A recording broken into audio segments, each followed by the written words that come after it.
குளிர்ச்சியான வரவேற்பை கொடுக்க விரும்புகிறேன். ஓகே, வர மாசத்துல இருந்து அடுத்த பிப்ரவரி மாசம் வரையில இந்த மாசம் மாசம் மீட்டிங்க்கு வரவங்க ஞாபகமா ஒரு சொற்றம் ஒரு சால்வையும் கையில பிடிச்சின்னு வந்துருங்க. ஏன்னா அடுத்து இந்த மாசத்துல இருந்தே குளிர்காலம் ஆரம்பமாயிடுச்சு. இன்னைக்குல இருந்து 3 நாள் வழக்கத்தை விட 3ல இருந்து 5 டிகிரி டெம்பரேச்சர் குறைவா இருக்குமா. ஆகவே ரொம்ப காத்துல பனியில இருக்காதீங்க, இன்டோராகவே இருந்துடலாம். கர்த்தர் நம்மை ஆசீர்வதிப்பார். இந்த காலவெளியில உங்க எல்லாரையும் ஆண்டவருடைய சமூகத்துல பார்க்கிறது பெரிய சந்தோஷம். கர்த்தருடைய வார்த்தைக்கு நாம கடந்து செல்லலாம். காலையில வாசிக்க தெரிந்து கொள்ளப்பட்ட சங்கீத பகுதி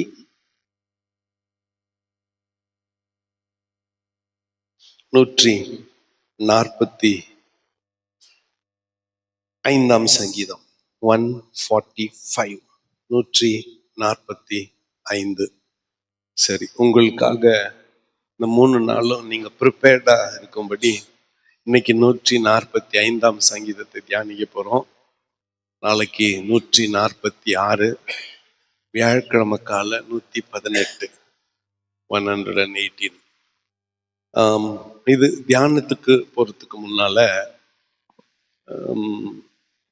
இந்த ஒரு 6-7 மாசமா பிப்ரவரியிலிருந்து ஞாயிற்றுக்கிழமை ஆராதனையில கூட இந்த சர்ச்சில் சங்கீத பகுதியிலிருந்தே தொடர்ச்சியா நான் செய்தி கொடுத்துட்டு வரேன்.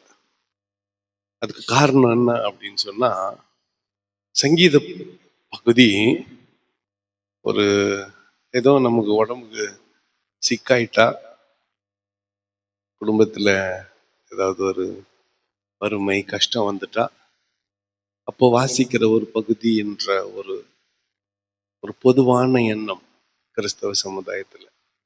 ஆனா அது அப்படி அல்ல.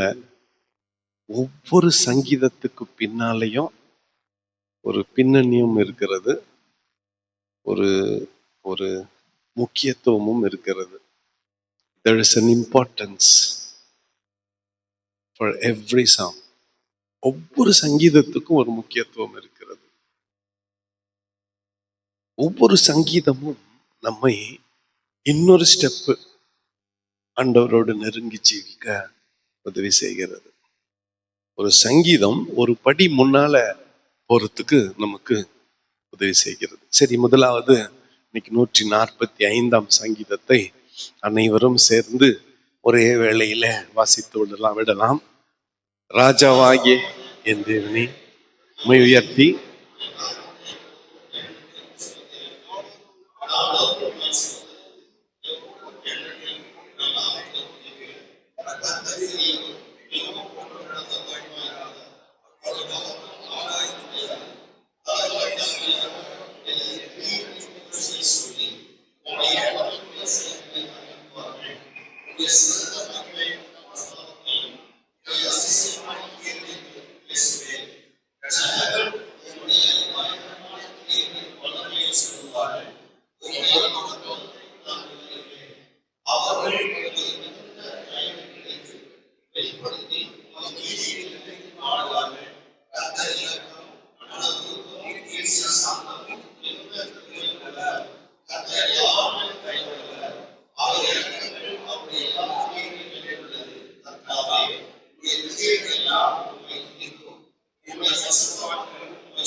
ஆமேன். அல்லேலூயா. கைகளை தட்டி ஆண்டவருக்கு ஒரு காணிக்கை செலுத்தலாம். 18ஆம் சங்கீதத்தை ஒருவர் வாசிக்கலாம். 18வது வசனத்தை ஒருவர் வாசிக்கலாம். தம்மை நோக்கி கூப்பிடுகிற யாவருக்கும், உண்மையாய் தம்மை நோக்கி கூப்பிடுகிற யாவருக்கும் கர்த்தர் சமீபமாய் இருக்கிறார். எல்லாரும் சேர்ந்து வாசிக்கலாம் ஒரு முறை. கூப்பிடுகிற யாவருக்கும், உண்மையாய் தம்மை நோக்கி கூப்பிடுகிற கர்த்தர். இந்த காலை வேளையில இந்த நாளுக்கான வார்த்தை, இந்த நாளுக்கான மன்னா, இந்த நாளுக்கான பலன், இந்த நாளுக்கான நம்பிக்கை, வாக்குத்தத்தம், இந்த நாளுக்கான கிருபை, தம்மை நோக்கி கூப்பிடுகிற யாவருக்கும். இதுல முக்கியமா உண்மையாய் தம்மை நோக்கி கூப்பிடுகிற யாவருக்கும் கர்த்தர் செவிமாயிருக்கிறார். இந்த சங்கீதம் விசேஷமாக அமைக்கப்பட்ட ஒரு சங்கீதம். தலைப்பு பார்த்து நீங்க பார்த்தீங்கன்னா, தாவீது பாடின ஸ்தோத்திர சங்கீதம். இந்த ஆராய்ச்சியில 2 சங்கீதம் தான் ஸ்தோத்திர சங்கீதம்னு இருக்கு 150ல. 100வது சங்கீதத்தின் தலைப்பும் 145வது சங்கீதத்தின் தலைப்பும் தான் என்னங்குது சொல்லுங்க, ஸ்தோத்திர சங்கீதம். இது குறிப்பா தாவீது பாடின ஸ்தோத்திர சங்கீதம். இது தாவீது பாடின ஸ்தோத்திர சங்கீதம். ஓகே, இந்த ராஜாவாகிய தாவீதுக்கு அர்ப்பணிக்கப்படுகிறது அல்லது அவன் எழுதினது என்று தலைப்பே சொல்லுகிறது. தாவீது எப்ப எழுதினான்றது ரொம்ப முக்கியம். சங்கீதங்கள் 74 சங்கீதங்களை தாவீது எழுதியிருக்கிறான். 150ல 74 தாவீது எழுதியிருக்கிறான். இன்னும் சில சங்கீதங்கள் கூட அவன் தான் எழுதியிருப்பான் என்று நம்பப்படுகிறது.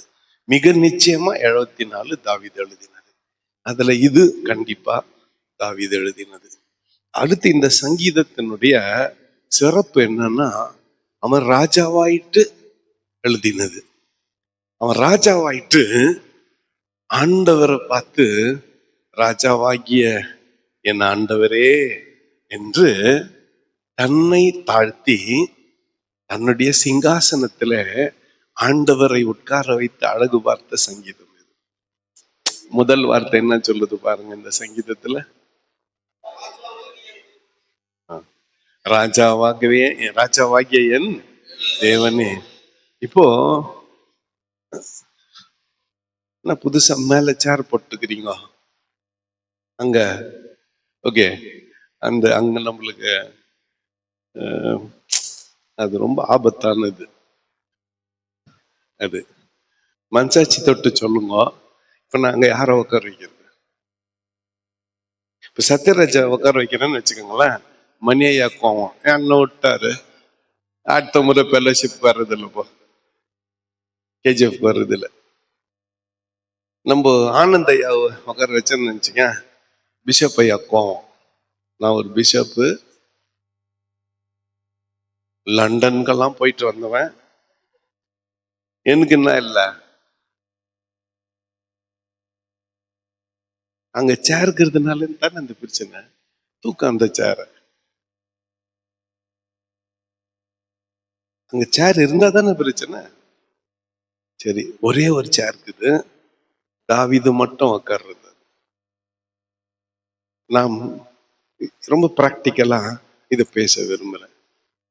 சத்யராஜ் ஐயாவை நான் கூப்பிடும் பொழுது, பிஷப்போ இல்ல ரெவரண்டோ இல்ல பாஸ்டர்னோ கூப்பிடுறேன்னு வச்சுக்கோங்களேன், மனசாட்சி தொட்டு சொல்லுங்க, உள்ளத்தின் ஆழத்திலிருந்து அவர் பயபக்திக்குரியவர் நினைச்சு நான் கூப்பிடுறேன். பிஷப்பை கூப்பிடுறேன், பிஷப் உண்மையா அவர் பிஷப் நினைச்சுங்கிறீங்க? இல்ல, என்ன சும்மா ஒப்புக்கு சப்பான். ஆனா என்னை பத்தி நான் சொல்லிக்கிறப்ப நான் யார் தெரியுமா? ஐ எம் மற்றவங்களை தாழ்மையாய் நினைத்து கொண்டு நம்மை உயர்த்துகிற சுவாபம் நம் அனைவருக்குள்ளும் ஒளிந்து கொண்டிருக்கிறது. வெளியே தெரியாதானா? அது எங்க இப்படி இருக்குது அது. ஆனா இந்த தாவீது பாருங்களேன், தான் ராஜா, சிங்காசனம் அவனது தான், அரசாட்சி அவனது தான், இஸ்ரவேல் தேசமே அவனது தான். அவன் என்னன்ட்டான், அவன் சேர்ல இருந்து ஏஞ்சுக்குன்னு, அப்பா நீ உக்காரு, என் ராஜாவாகிய என் தேவனேன்னு புகழை, துதியை, தனக்கு கிடைத்திருக்கிற மகிமையை யாருக்கு குத்துட்டான்? இதுவே பாடம். நம்மள யாருன்னா மோஸ்ட் ரெவரண்ட் டாக்டர், பிஷப் அப்படின்னு சொன்னாங்கன்னா, ஐயா அது நான் இல்லை, அது நான் இல்லை, வேற யாரோ அப்படின்னு சொல்றதுக்கு கத்துக்கணும். அப்படின்னு சொல்றதுக்கு கத்துக்கணும். அப்ப எப்படித்தான் நானு, எப்படித்தானா அப்படித்தான். என்னத்துக்கு நமக்கு அது எதுக்கு உதவான்னு நினைக்கிறேன்? ஒன்னத்துக்கும் உதவாது. ஆனா அத்தைத்தான் கொடுக்க போறேன் நான். அத்தைத்தான் 4 பேரு வாங்க போறீங்க. ஒன்னுத்துக்கும் உதவாது. ஆனா நம்ம வாழ்க்கையில அது ரொம்ப ரொம்ப ரொம்ப ரொம்ப முக்கியமானது. Very important. சரி இருக்கட்டும். அடுத்து இந்த இந்த சங்கீதத்துக்கு இன்னொரு பெயர் இருக்கிறது, அக்ராஸ்டிக். அப்படின்னா ஒவ்வொரு முதல் சொல்லும் அந்த அந்த வசனத்துக்கு பிரதான சொல் அல்லது பெயர் சொல். Every first letter represents that sentence. Normally அது ஒரு நவுன், பெயர் சொல். அப்படி ஒரு சங்கீதம், அப்படி ஒரு கவிதை எழுதுனா அதுக்கு அக்ராஸ்டிக் என்று ஆங்கிலத்துல, தமிழ்ல எனக்கு அர்த்தம் தெரியல. முதல் வார்த்தை பாருங்க, ராஜா. 2வது வசனத்தின் முதல் பகுதி ஒவ்வொரு நாளும். 3ஆம் வசனத்தின் ஒரு பகுதி கர்த்தர் பெரியவர். 4வது வசனத்தின் முதல் பகுதி இப்படியேத்தான் ஒவ்வொரு வசனமும் போகும். ஒன்னொன்னும் பெயர் சொல்லினுடைய முக்கியத்துவத்தை சொல்லுகிற சங்கீதமாக இது இருக்கும். அடுத்து இது இந்த சங்கீதத்தினுடைய நோக்கமே 8ஆம் வசனம், கர்த்தர் இரக்கமும் மன உருக்கமும் நீடிய சாந்தமும் மிகுந்த கிருபையும் உள்ளவர். அப்படின்னா கர்த்தருடைய மகத்துவத்தை, மகிமையை எப்போதும் உயர்த்துகிற சங்கீதம் 145ஆம் சங்கீதம். அடுத்து யூத மார்க்கத்துல ஒவ்வொரு நாளும் 3 முறை 145ஆம் சங்கீதத்தை மனப்பாடமா ஒப்புவிப்பார்கள் யூதர்கள். நம்ம எப்படி ஒவ்வொரு ஜப கூட்டத்தையும் என்ன சொல்லி முடிக்கிறோம்? என் ஆத்துமாவே கர்த்தரை. 10 பிரேயர் மீட்டிங்னா கூட 10 என்ன சொல்லுங்க, என் ஆத்துமாவே கர்த்தரை சோத்திரி சொல்லி முடிக்கிறோம்ல. அந்த மாதிரி யூதர்கள் 145ஆம் சங்கீதத்தை ஒரு நாளைக்கு 3 முறை, காலை மாலை என்று சொல்லி 3 வேளையும் இந்த சங்கீதத்தை சொல்லி ஜபிப்பார்கள். தானியேல் எத்தனை முறை ஜெபம் பண்ணா? 7 முறையா?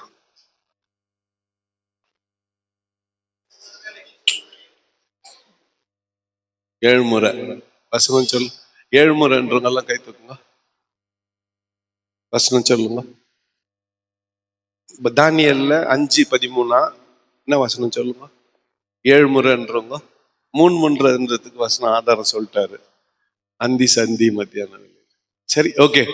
அத்தன்டிக்கா 3 முறை. ஒரு நியூ தாட்டு.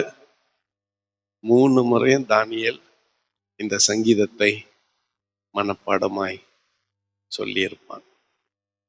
சொல்லித்தான் ஜபத்தை பண்ணியிருப்பான்.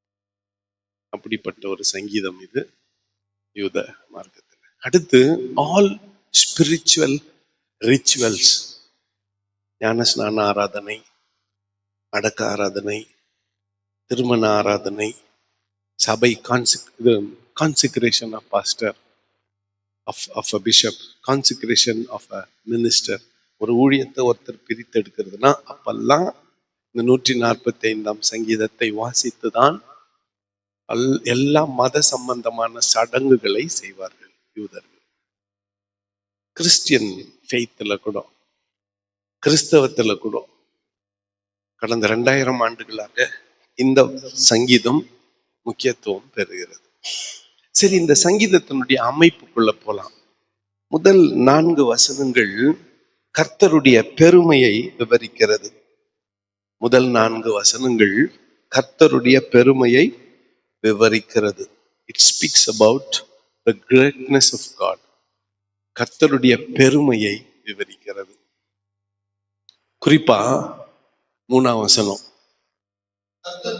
கர்த்தர் பெரியவரும் மிகவும் புகழப்படத்தக்கவருமாய் இருக்கிறார். அவருடைய மகத்துவம் ஆராய்ந்து முடியாது. கர்த்தர் மிகவும் பெரியவர், அவர் மிகவும் புகழப்படத்தக்கவர்.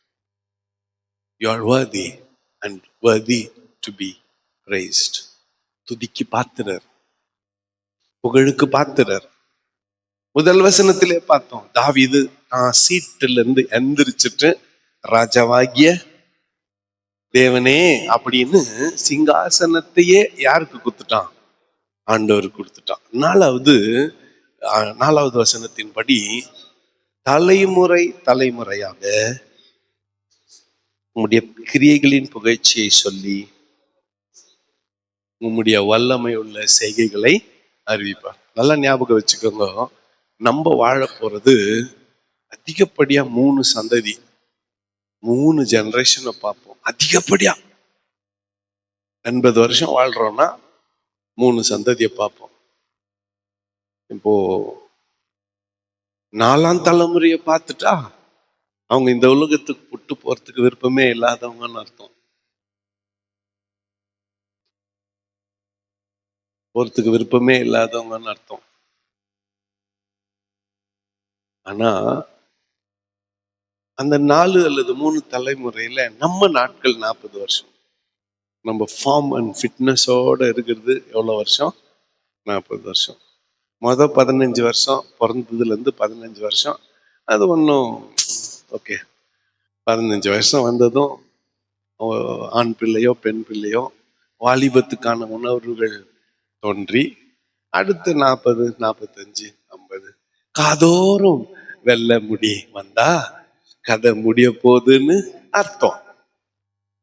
நீ என்னத்தான் கருப்பு அடிச்சு டை அடிச்சு மூடி மறைச்சாலும்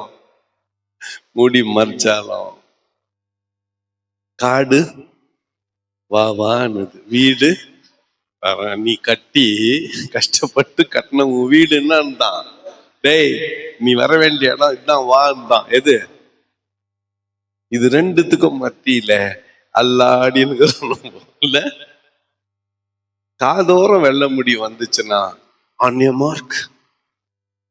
4 பல்லு விழுந்துட்டு கண்ணு கொஞ்சம் மங்கலா திறந்து காது சரியா கேட்கல, ஜீர்ணாவில, நடக்க முடியல, இடுப்பு நோவு, கழுத்து நோவு, தைராய்டு, சுகர், பிபி என்னதும் கெட் செட். எப்போ தெரியாது, கோ போய் சேர வேண்டித்தான். என்னது? யாரு? தாவீதா? தானியலா? நான் தானியலை பத்தி இல்ல கேட்டேன். 1 நிமிஷம். அப்போ நான் கேட்டது தானியல் எத்தனை முறை ஒரு நாளைக்கு ஜெபம் பண்ணான்னு கேட்டேன். தாவீதுக்கு அவனுக்கு வேற வேலையே இல்லை, 7 முறை துதிப்பான். நம்மளால முடியுமா? 1 முறையே பைபிள் படிக்கிறது இல்லை. ஆனா ரெவரண்டுங்க உட்காந்து பைபிள் படிச்சுன்னா பிரசங்க ஆயத்த பத்திரத்துக்கு நம்மளுக்கு என்ன இல்லை, டைம் இல்லை. ஸ்டேஜ்ல போய் பார்த்துக்கலான்னு வர்றவங்க நம்ம அங்க போய் பார்த்து நம்மளுக்கு தெரியாது என்ன இருக்குது பைபிள்ல. எப்படி அங்குது தாவீது கதை, தானியல் கதை, இல்ல யாக்கோபு கதை, 4 கதையை ஓட்டிட்டு கதையை முடிச்சிடலாம். ஓகே. தாவீது தலைமுறை தலைமுறை தோறும் உம்முடைய கிரியைகளின் புகழ்ச்சியை சொல்லி உம்முடைய வல்லமையுள்ள செய்கைகளை அறிவிப்பார்கள்னு இந்த முதல் 4 வசனத்துல கர்த்தருடைய மேன்மையை குறித்து தாவீது சொல்லி இருக்கிறதை நாம் பார்க்கிறோம். அடுத்ததாக 5ஆம் வசனத்திலிருந்து அதை தொடர்ந்து 7ஆம் வசனம் வரையில் உம்முடைய சிறந்த மகிமை பிரஸ்தாபத்தையும் உம்முடைய அதிசயமான கிரிகளையும் குறித்து பேசுவேன். ஜனங்கள் உம்முடைய பயங்கரமான கிரிகளின் வல்லமையை சொல்லுவார்கள். உம்முடைய மகத்துவத்தை நான் விரும்பிப்பேன். அவர்கள் உமது மிகுந்த தயவை நினைத்து வெளிப்படுத்தி உமது நீதியை கம்பீரித்து பாடுவார்கள். ஆனா 8ஆம் வசனத்துல நம்ம கொஞ்சம் நிறுத்திட்டு தியானிக்கணும். நல்லா கவனிங்க கொஞ்சம். இது ரொம்ப விசேஷமான ஒரு வசனம். 8ஆம் வசனம். 8ஆம் வசனம். கர்த்தர் இரக்கமும் மன உருக்கமும் நீடிய சாந்தமும் மிகுந்த கிருபையும் உள்ளவர். இது யார் சொன்னது? வேற யாரோ சொல்லிக்கிறாங்க. மோசே, யோனா, சின்ன தீர்க்கதரிசிகள்ல கூட ஒருத்தர் தாவீது கூட. மோசே எப்படி சொன்னாரு? மோசே தற்கொலை பண்ணிக்க நினைச்சான். யாரும் கவனிக்கலையே. மோசே தற்கொலை பண்ணிக்க நினைச்சான். எங்களுக்கு இது பைபிள்லன்னு கேக்குறீங்க நீங்க. ஆண்டவரே நான் உம்மை பார்க்க வேண்டும்னு சொன்னான். அதுக்கு ஆண்டவர் என்ன சொன்னாரு? என்னை பார்த்தா செத்துருவியன்னாரு. அப்படின்னா என்ன அர்த்தம் சொல்லுங்க? அப்படின்னா என்ன அர்த்தம்? சரி, என்கிட்ட ஒரு இடங்குது, என்கிட்ட ஒரு இடங்கு, ஒரு கண்மலை வெடிப்பு.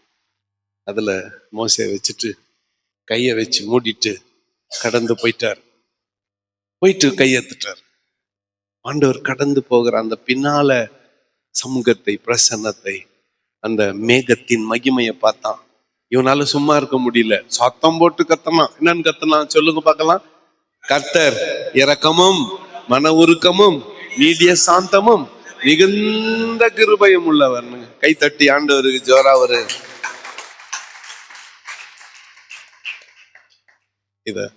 இத சொல்லி அவன் ஆண்டவர். மோசே இப்படி சொன்னான், யோனா சொன்னான் டென்ஷனா. கர்த்தர் இரக்கமும் மன உருக்கம் நீடிய சாந்தமும் மிகுந்த கிருபையும் உள்ளவர். இங்குக்கு மனஸ்தாபப்படுகிறவர்னு நான் முன்னமே சொன்னேனே. உன்னை பத்தி தெரிஞ்சுதான், நீ எப்படியாப்பட்ட ஆளுன்னு எனக்கு தெரியும். தெரிஞ்சுதான் நான் எங்க போனேன். நீ நினிவேக்கு போனா நான் எங்க போனேன்? திரும்பவும் மீன் வாயை திறக்க வச்சு 3 நாள் மீன்லயே பயணம் பண்ண வச்சு இங்க நானு நீ சொன்னதை சொல்லிட்டேன். நீ சொன்னபடி செய்யணும் இல்லையா? 40 நாள் அழிப்பேன்னு சொன்ன, நான் போய் சொல்லிட்டேன். நீ என்ன பண்ணும்? ஆனா நீ அழிக்குவேன்னு சொல்லிட்டு அழிக்க மாட்டேன். இது தெரிஞ்சுதான் நான் என்ன பண்ணேன்? இது தெரிஞ்சுதான் என்ன பண்ண? பாரு கரியா சலிச்சுக்கிறாங்க. என்னத்துக்க சொல்லுங்க? என்னத்துக்கு? நல்ல சாப்பாடு கொடுத்தா சொல்லிப்பு. என்ன பண்ணிட்ட நீ? பெத்தவங்களை பார்த்து பிள்ளைங்க மழக்கமா சொல்றது என்ன பார்த்துட்ட நீ? என்ன பண்ணிட்ட நீ? எனக்காக என்ன பண்ணிட்ட? உன்னை வாசல்லே வச்சு வெட்டவானா? வாசல்லே வச்சு பொலி போட வேணா? உன்னை என்ன பண்ணல? பெற்றோர் உனக்காக என்ன பண்ணல? உலகத்திலே எங்க அப்பா கிட்ட அப்படிதான் பாப்பாரு சண்டை போட்டு இருந்தேன். என்ன பண்ண எனக்கு, என்ன பண்ண எனக்குன்னு. இப்ப புரியுது என்ன பண்ண எனக்கு, என்ன பண்ணாருன்னு இப்ப புரியுது. சலிப்பு எதுக்காக? ஆசீர்வதிச்சதுக்காக. ஆண்டவர் உன்னை ஆசீர்வதிச்சதுக்காக என்ன சலிப்பு? அந்த பெட்ல பார்த்தா ஒரே இடுப்பு நோவு. தரையில படு, கோணி பை போட்டுன்னு பாடு, கையை தலைக்கு வச்சுன்னு பாடு. இன்னொரு முறை அப்படி பேசினா தெருவுல படுக்க வச்சிருவாரு. அவர் கொடுத்த வசதிக்காக அவர் மேல கம்ப்ளைண்ட், அவர் செய்த நன்மைக்காக அவர் மேல கோச்சுக்கிறது. என்ன கொடுத்த நீ எனக்கு? ஆண்டவர்கிட்ட ஞாபகத்துல வச்சுக்கோங்க, யோனா மாதிரி போகக்கூடாது. இதே வசனத்தை யோனா எப்படி சொல்றான்? கோபமா சொல்றான். நீர் நான் முன்னமே சொல்லவில்லையா, நீர் இரக்கமும் மன உருக்கமும் நீடிய சாந்தம் மிகுந்த கிருபை உள்ள தேவன் என்றும் தீங்குக்கு மனஸ்தாபப்படுகிறவர் என்றும். ஏம்பா ஆண்டவர் பேசுறாரு. நம்ம ஒரு மரத்தை செடியை வளர வச்சு அத்தை சாவடிச்சு அவனுக்கு கோபத்தை வர வச்சு, ஏன்பா கோபமாகறியான்னு கேட்டாரு. இவரு மரண பரியந்த கோபமா இருக்கிறாரு. ஆமா நான் டென்ஷன்ல ஒரு நிமிஷம் கோபமா, உங்களுக்கு கோபம் வரப்போ நிறுத்திட்டு நீங்களே உங்களை பார்த்து கேட்க வேண்டிய கேள்வி, நான் கோபமாகிறது நியாயமான்னு கேட்டீங்கன்னு வச்சுக்கோங்க, உனக்கு அருகதையே கிடையாது கோபப்படுறது. You have no right to be hungry. உனக்கு வாயை திறக்கிறதுக்கு நீங்கன்னா கிடையாது, ரைட்ஸே கிடையாது. நீ பண்ண வேலைக்கு,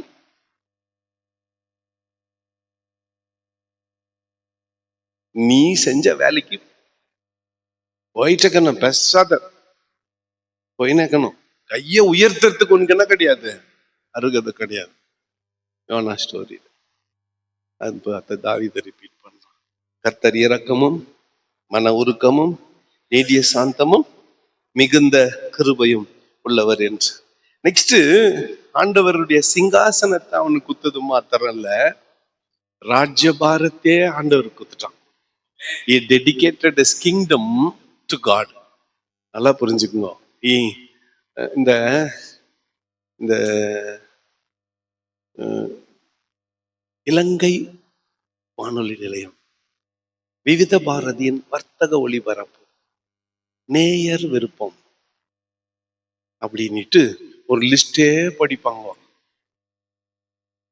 விரும்பி கேட்ட நேயர் அப்படின்னு ஒரு லிஸ்டே படிச்சுட்டு அந்த படத்தின் பேரை சொல்லி, பாட்டு பேரை சொல்லி, கவிஞர் பேரை சொல்லி, பாடினவர் பேரை சொல்லி, இசையமைச்சவர் பேரை சொல்லிட்டு, இந்த பாடலை இன்றைக்கு விரும்பி கேட்ட நேயர்களுக்கு டெடிகேட் பண்ணுகிறோம் சொல்லி பாடுவாங்களா? பாட்டு போடுவாங்களா? கேட்டுக்கிறீங்களா?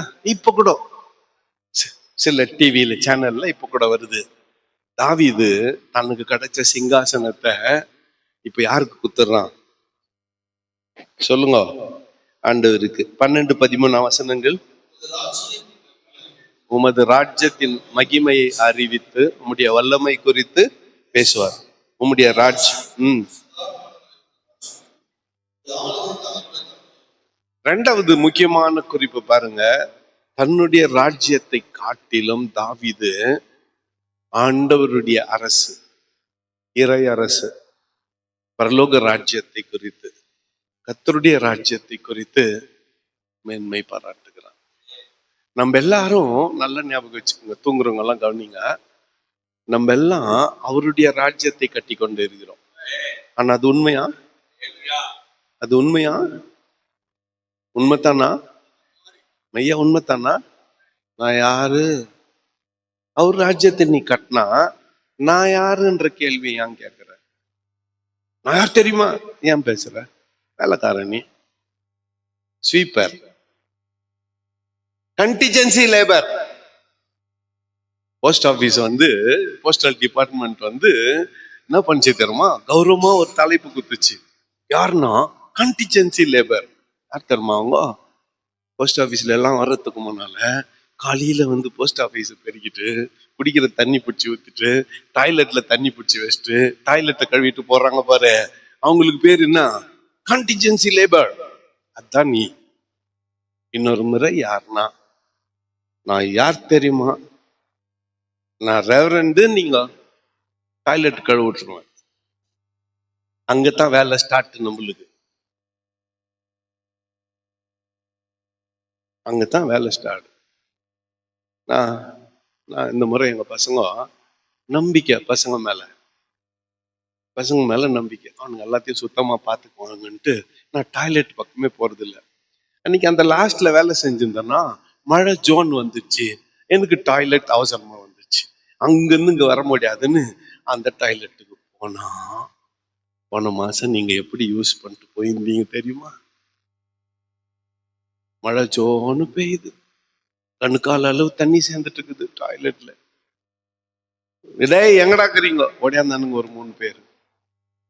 ஒருத்தன் தண்ணி வாரி ஊத்த, நான் ப்ரஷ் போட்டு கழுவ, நீங்க பண்ணிட்டு போனத நான் ப்ரஷ் போட்டு கழுவ. ஒரு பையன் ஐயா நான் கழுவுற கூடன்னு வாங்கிக்க. இப்படித்தான் சுத்தம் பண்ணி வச்சோம். லேடிஸ் போன மாட்டோம். பார்த்துட்டு போனீங்களே, பெட் எடுத்துட்டு போனீங்களா? உங்க வீட்டை அப்படித்தான் வச்சுட்டு போவீங்களா? சொல்லுங்க, அப்படித்தான் வச்சுட்டு போவீங்களா? உங்க வீடெல்லாம் அப்படி தங்குதா? வெக்கமா இல்ல லேடிஸ்க்கு? வெக்கமா இல்ல? ஆம்பளைங்க ரூம் அப்படி இருந்தா பரவாயில்ல, உங்க ரூம் அப்படி ஆக்கணும். முத்து ஏஞ்சுக்கு எப்படா இருந்துச்சு? ஏஞ்சு சொல்லுங்க, லேடிஸ் ரூம் எப்படி இருந்துச்சு? தகுமா? உங்க பிள்ளைங்க எல்லாம் அவனுங்க நீங்க அசிங்கம் பண்ணிட்டு போனது அவனுங்க செய்யணுமா? சொல்லுங்க. கோமாகுது இல்ல? பதில் சொல்லுங்க. தகுமா உங்களுக்கு? அதெல்லாம் ரெவரண்ட் பொண்டாட்டிங்க. இல்ல நீங்களே ரெவரண்டுங்க, நீங்களே பாஸ்டருங்க, இத பைபிள் டீச்சருங்க. நான் யார் தெரியுமா ஆளுங்க? நீங்க யாருன்னு தெரிஞ்சிச்சு. இப்ப நீங்க யாருன்னு தெரிஞ்சிச்சு. உங்க ரூமை பார்த்ததும், உங்க ரூமை பார்த்ததும் நீங்க யாருன்னு தெரிஞ்சிச்சு. வெளியே சொல்லக்கூடாது. அங்க லேடிஸ் ரூம்ல இருந்த டஸ்ட்பினை கிளியர் பண்ணணும். என்ன நடந்துச்சு தெரியுமா? அதுல ஒரு மாசம் கழிச்சு நாத்தை கிளியர் பண்ண கூப்பிடல பசங்களை, அது தூக்கி போட்ட. அப்புறம் பார்த்தா இவனுங்களை கூப்பிட்டேன். தகுமா? நியாயமா? உங்க வீடுன்னா அப்படி செய்வீங்க? இது ஆண்டவருடைய வீடு இல்ல, ஊழியக்காரர்கள் வர இடம் இல்ல. நீ ஒரு ஊழியக்காரி இல்ல, உனக்கு தகுமா? அது காத்து நின்றேன் 3 நாளா, காத்து நின்றேன். வருஷம் வருஷம் வருஷம் வருஷம் வருஷம் வச்சு செய்யறேன்னு காத்து நின்றேன்.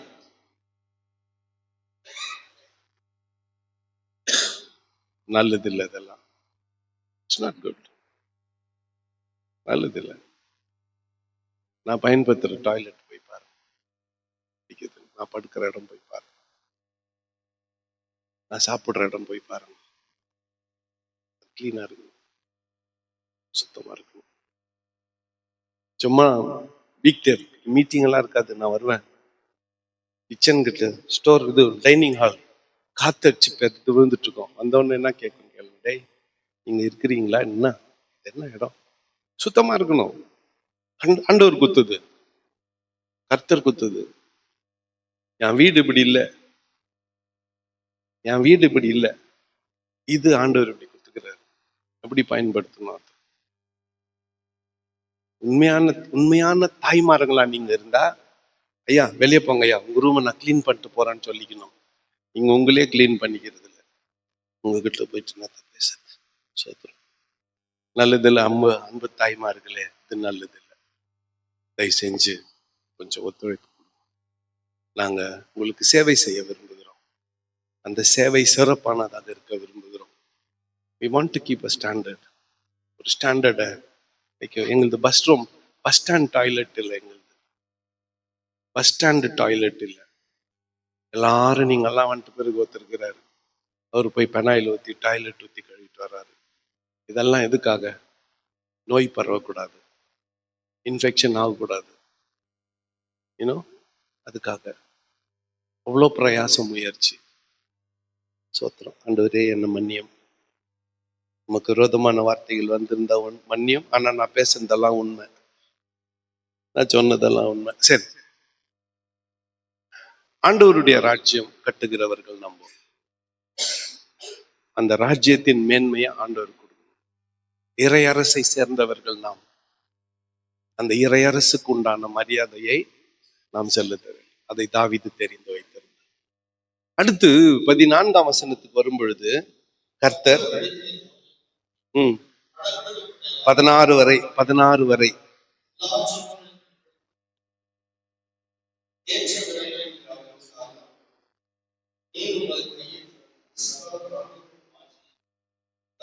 கர்த்தர் விழுகிற யாவரையும் தாங்கி மடங்கடிக்கப்பட்ட யாவரையும் தூக்கி விடுகிறார். விழுகிற யாவரையும் கர்த்தர் எப்படிப்பட்டவராயிருக்கிறார்? தாங்குகிறவராயிருக்கிறார். ரொம்ப முக்கியம். விழுகிற யாவரையும் கர்த்தர் தாங்கி பிடிக்கிறார். அப்போ பலவீனமாக இருந்த பலத்தை எல்லாம் இழந்து விட்டு நடக்க கூட திராணி இல்லாத நீ இருந்தால் கவலைப்படாத. விழுகிற யாவரையும் கர்த்தர் தாங்குகிறவராய் இருக்கிறார். 14ஆம் வசனம். விழுகிற யாவரையும் கர்த்தர் தாங்குகிறவராய் இருக்கிறார். எல்லா ஜீவன்களின் கண்களும் உம்மை நோக்கி கொண்டிருக்கிறது. ஏற்ற வேளையிலே நீர் அவைகளுக்கு ஆகாரம் கொடுக்கிறீர். ஆண்டவர் எல்லா ஜீவன்களுக்கும் ஆகாரம் கொடுக்கிறார். எல்லா ஜீவன்களுக்கும் ஆகாரம் கொடுக்கிறார். மிருகங்களுக்கு கூட, இந்த காட்டுல வேட்டையாடுகிற மிருகங்களுக்கு கூட கர்த்தர் ஆகாரம் கொடுக்கிறார். ஈகோ சிஸ்டம் ஆண்டவர் மாதிரி பேலன்ஸ் பண்றவங்க யாருமே இல்லை. உதாரணத்துக்கு, மனிதனுக்கு தீமை விளைவிக்காத மிருகங்கள் ஒரே நேரத்துல 20 குட்டி போடும். பன்றி எத்தனை குட்டி போடும்? 10 குட்டி போடும். ஆடு 2, 3, 4 போடும். மனிதனுக்கு தீமை விளைக்கக்கூடிய சிங்கம், புலி எல்லாம் ஒரு நேரத்துக்கு ஒண்ணுதான்.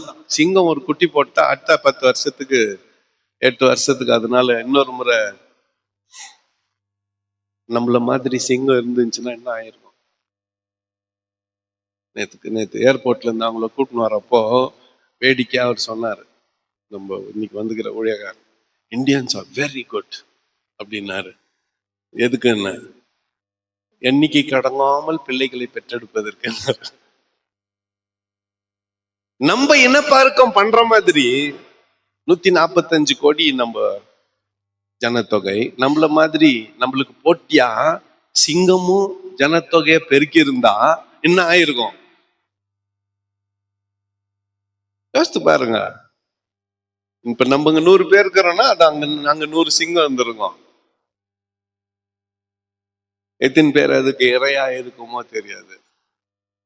அதனால அதனுடைய எண்ணிக்கையை குறைச்சு ஜூல வச்சுட்டாரு ஆண்டவர்.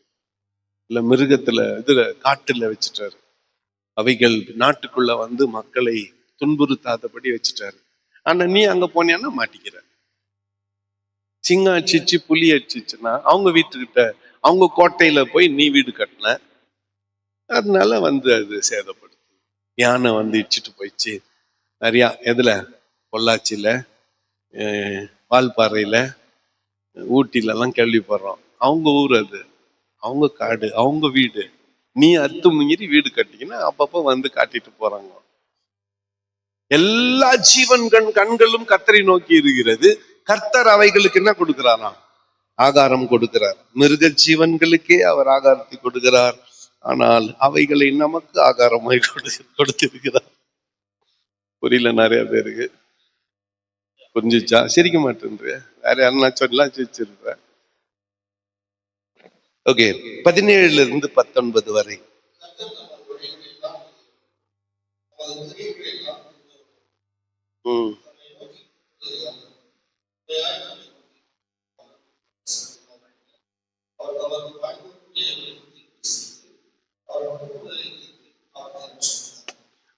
ஆண்டவர் அவருடைய ராஜ்யம், கிங்டம் ஆஃப் காட் இந்த பூமியில எஸ்டாப்ளிஷ் ஆனா, ஸ்தாபிக்கப்பட்டா மிருகங்கள் கூட விசாரிக்கப்படும். எல்லா மிருகங்களுக்கும் ஆகாரம் கொடுக்கிறார். மிருகங்கள் எல்லாம் ஆகாரத்துக்காக அவரை நோக்கி பார்க்கிறது. That's fine. அவர் தமக்கு பயந்தவர்களுடைய விருப்பத்தின்படி செய்து அவர்கள் கூப்பிடுதலை கேட்டு அவர்களை ரட்சிக்கிறார். யார் ஆண்டவரை நோக்கி கூப்பிடுறாங்களோ அவங்கள ஆண்டவர் என்ன பண்றாரு? ரட்சிக்கிறார். அவரை நோக்கி கூப்பிடுகிறவர்கள், உண்மையாய் அவரை நோக்கி கூப்பிடுகிறவர்களுக்கு கர்த்தர் எப்படி இருக்கிறார்? சமயமாய் இருக்கிறார். அவர் தமக்கு பயந்தவர்களின் விருப்பத்தின்படி செய்து அவர்கள் கூப்பிடுதலை கேட்டு அவர்களை ரட்சிக்கிறார். ஒரு ஒரு பஞ்சு டைலாக் கேளுங்க. நீங்க ஆண்டவருக்கு பயந்தவர்களா இருந்தா உங்கள் ஜெபம் கேட்கப்படுவது அதிக நிச்சயம். டவுட்டே தேவையில்லை. சரி, உன் ஜெபம் கேட்கப்படலன்னா ஆண்டவருக்கு பயப்படாத ஒரு விஷயம் உனக்குள்ள ஒளிஞ்சுக்குதுன்னு அர்த்தம். அத்தை சரி பண்ணிட்டியானா உன் பதில் உனக்கு கிடைக்கும். உன் ஜெபத்தை கர்த்தர் கேட்பார். அவர் தமக்கு பயந்தவர்களுடைய விருப்பத்தின்படி செய்து அவர்கள் கூப்பிடுதலை கேட்டு அவர்களை ரட்சிக்கிறார். எதை குறித்தும் நீ கவலைப்பட வேண்டிய அவசியம் இல்லை. சொல்லுங்க, எதை நினைத்தும் நீ கலங்காதே மகனே, ஏகோவானம் நடத்தி செல்வா, ஏகோவாவே உன்னை நடத்தி செல். புதுபலன் அடைந்து கழுகுகளை போல செட்டைகளை விரித்து உயர எழும்பத்தக்கதாய் உன் வயது திரும்ப வாழ வயது போலார். இழந்த பலத்தை கர்த்தர் உனக்கு திரும்ப தருவார். இந்த 3 நாளும் என்னை சகித்துக் கொள்ளக்கூடிய பலத்தை தருவார்.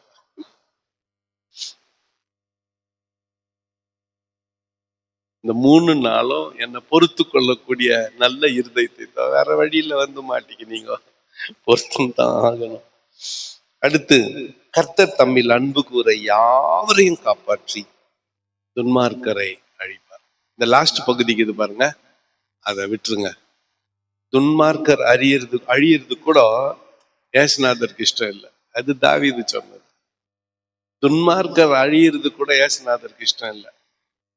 நான் கூட சத்துருக்கள் அழிந்து போகிறதை குறித்து பைபிள்ல வசனம் தான், அதை நான் தியானிக்கிறதே இல்லை. ஏன்னா என் எதிராளிக்கு கூட அந்த நிலைமை வரக்கூடாது, என்னை எதிர்க்கிறவர்கள் கூட அந்த நிலைமை வரக்கூடாது. எங்க அப்பா கேன்சர் நோயில கஷ்டப்பட்டார். கடைசியா சொல்லி முடிக்கிறேன். சிஎம்சி ஹாஸ்பிட்டல்ல காப்பாத்திடுவாங்கன்னு நினைச்சு ஏறத்தாழ 8 லட்சம் ரூபாய் செலவு பண்ணிட்டோம். 5வது கீமோ 6வது கீமோ போடுறப்போ ஒரு பக்கம் ஸ்ட்ரோக் ஆயிடுச்சு. காலையில போய் கீமோ போட்டுன்னு வந்தாங்க, சாயந்தரம் ஸ்ட்ரோக் ஆயிடுச்சு. ஸ்ட்ரோக் ஆயிட்டதுனால கூட்டிட்டு போய் ஸ்ட்ரோக் டிபார்ட்மெண்ட்ல அட்மிட் பண்ணிட்டுக்கிறாங்க. அதுவே டிபார்ட்மெண்ட் வேற இல்லையா, அங்க அட்மிட் பண்ணிட்டுக்கிறாங்க.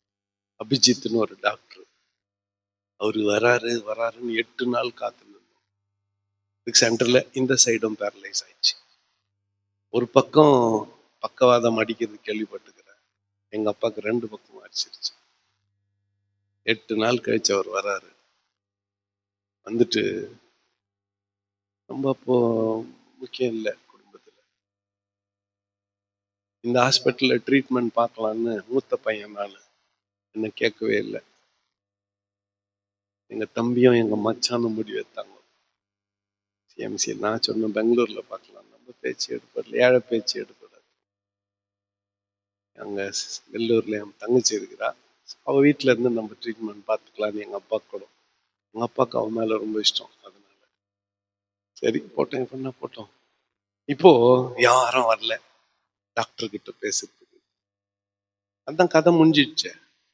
இப்ப நான் போறேன்.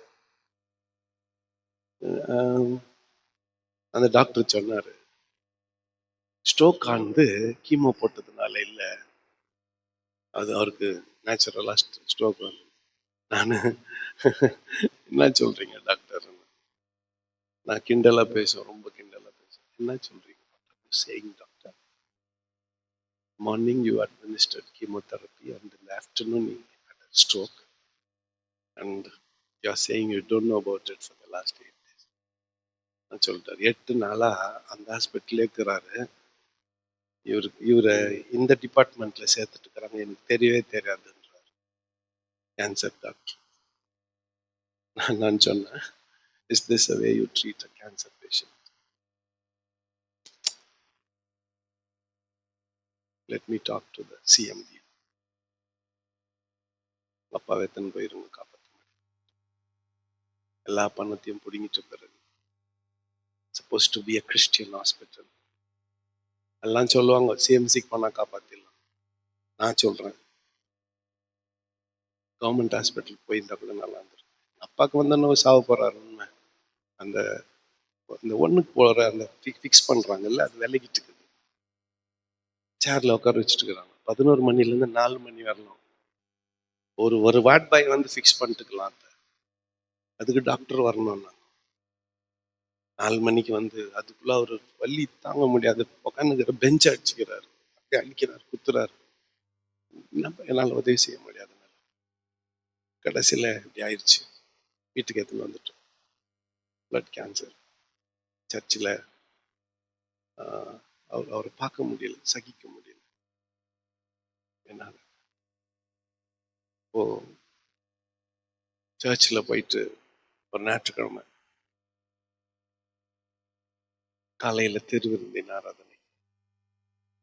நானே அவர் வாயை ஃபோர்ஸ் பண்ணி ஓப்பன் பண்ணி அப்போ திராட்சை ரசம், ஒரு இவ்வளோ பெரிய தேள் அவர் கால் மேல இருந்து இறங்கி கீழே போயிருந்து. ஒரு 10 பேர் ரவுண்ட் த கிளாக் ஒர்க் பண்ணோம் நாங்கள் வீட்டில். அப்போ ஒரு பக்கத்தில் எப்பவுமே ஆள் உட்காந்து இருப்பாங்க. எங்கள் அம்மா, எங்கள் பாட்டி, எங்கள் மாமா, எங்கள் தம்பிமாருங்க எப்பவுமே ஒரு ஆள் உட்காந்து இருப்பாங்க. ஆனாலும் அதை பார்த்துட்டு சர்ச் உள்ள போனேன். ஒரு 2 மணி இருக்கும் பகல். சோர் பக்கமா முகத்தை திருப்பி, ஒன்று எங்கள் அப்பாவை காப்பாத்து, இல்லைன்னா எடுத்துக்காண்டு. சர்ச்சில் அன்னைக்கு காலையில் ஒரு 11-12 மணி இருக்கும். ஜெபம் பண்ணிட்டு நான் போயிட்டேன். ஆனால் அவர் மரணத்துக்கு நான் ப்ரிப்பேர்டா இல்லை. இன்னைக்கு ராத்திரி 9 மணிக்கு தன்ராஜ் ஐயா சித்தப்பா அரக்கோணத்தில் சர்ச் முடிச்சுட்டு அண்ணனை பார்க்கறதுக்கு வர்றாரு. வரும்பொழுது அந்த அந்த நேரத்தில் அவருடைய ஜீவன் பிரியும். நான் சொல்றேன்னா, கோபமா பண்ற ஜெபத்தை கூட அது நமக்கு நன்மையா இருந்தால் கர்த்தர் கேட்கிறார். அன்னைக்கே போதும் ஆண்டவரே, எங்க அப்பா நிலைமையில என்னால பார்க்க முடியல, எடுத்துக்கோன்னு சொன்னேன். அன்னைக்கு ராத்திரியே தூக்கிட்டார். கர்த்தர் தம்மில் அன்பு கூற யாவரையும் ஜெபத்தை அவர் நம்ம ஆண்டு. அப்போ நிறைய நாள் எனக்கு இந்த கேள்வி இருந்துச்சு. எங்க அப்பா ரொம்ப நல்லவர். அவரு யாருக்கும் எந்த தீமையும் செய்ய மாட்டார். அவருக்கு ஏன் இந்த நோவு அப்படின்னு பல முறை நான் கேட்டது உண்டு. நான் யார் அதை கேட்கும் பிறகுதான் புரிஞ்சுக்கிட்டேன். நான் யார் அதை கேட்கும்? அவருடைய விருப்பம், அவருடைய இஷ்டம். யார் யாருக்காக அவரை அந்த மாதிரி நடத்தினாரோ தெரியாது. என்ன பண்படுத்த, என்ன உருவாக்க நடத்தினாரோ தெரியாது.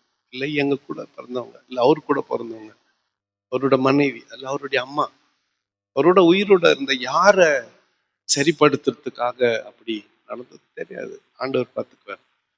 ஆனா இந்த மாதிரியான சூழ்நிலையை கடக்கும் பொழுது ஞாபகத்துல வச்சுக்கோங்க, is still on the throne. அவர் இன்னும் சிங்காசனத்தில் தான் வீற்றிருக்கிறார். எல்லாம் அவருடைய ஆளுகைக்கு உட்பட்டு தான் இருக்கிறது. Everything is under his control. கர்த்தர் தம்மில் அன்பு கூற யாவரையும் காப்பாற்றி.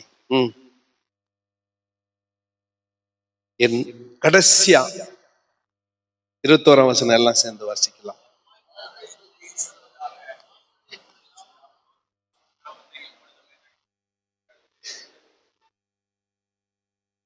என் வாய் துதி சொல்வதா. Let his praise be continually be in my mouth.